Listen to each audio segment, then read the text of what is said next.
entertainers. The Dadly Virtues offers insight, guidance, and all the messy details about being a dad.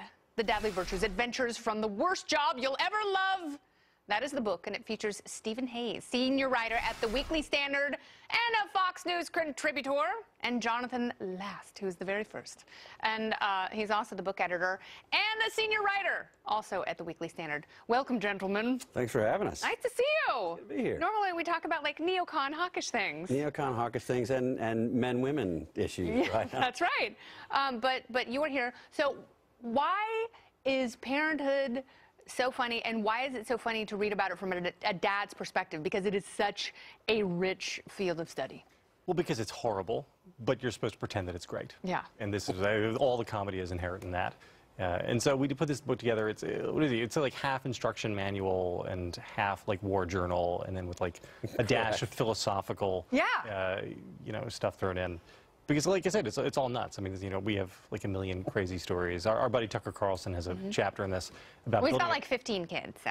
Yeah, no, maybe even more if you count the ones he doesn't know about. And so he like building a potato cannon in his backyard with his kids, and then like after they run out of potatoes, loading up Barbies into it and launching them out. But the Barbie's hair catches on fire. So these flaming lawn darts shooting 300 yards across his backyard, lodging into trees, and it's great. Okay, but is there something about conservative dads where they allow their kids to have as much fun as they did when they were young?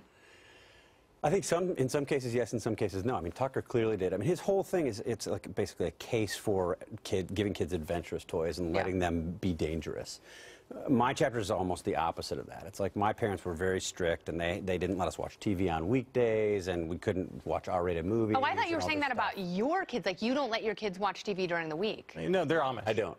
No, I don't. Yeah, I really don't. Yeah. So my parents did this to me, and my conclusion from this was... And you passed on that resentment. Yeah, but I mean, I think I grew closer to my siblings. My chapter is ostensibly about siblings. So I think it actually made us grow closer because it's like this shared hardship, like boot camp or, something like that. And we came through it and we were close. We had to find our own fun. We were out, playing wiffle ball. Great stories about your kids, especially your son Connor. Yeah. And your wife has just given birth to your third child, a baby girl named Jane, and a nice nurse comes up. She's a little portly and she's asking the kids about their capes because your wife got them superhero capes for a super brother and a super sister.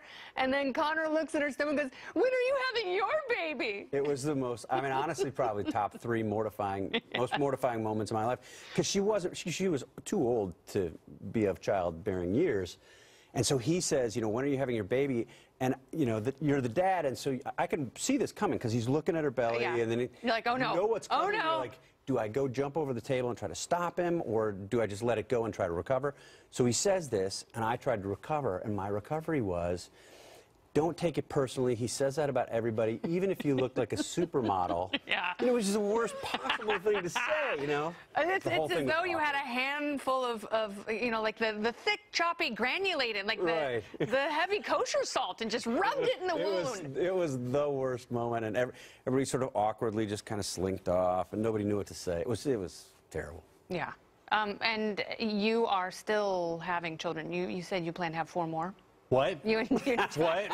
You enjoy them so much. No, abort. You're going to have a full softball team? We're still too early, and I still got a 2-year-old. I still got a kid in diapers. Oh, yeah. I can't, don't know. Yeah, you're in the thick of it. Yeah, no. You're still getting peed on. My 2-year-old, she is going through the stage where she will throw a tantrum and then rip all of her clothes off.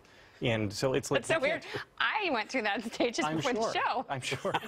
And you can't imagine, it's cute the first 15 times a day that it happens. And so, she does this to me a couple weeks ago, and I come into her room, and she's, naked in her bed screaming, and I said, "You put your freaking pants back on." But I didn't say freaking. And so she looks up and she goes, "I will never put my freaking pants back on." I was like, "Great, you're going to pay for college yourself. This is awesome." But this is the life we've chosen. Yeah, but the life we've chosen is that we're nuns and we pray in a forsaken chocolate. We do pray. We pray a lot. When you have to deal with. Please let these irrational midgets be quiet for 2 minutes.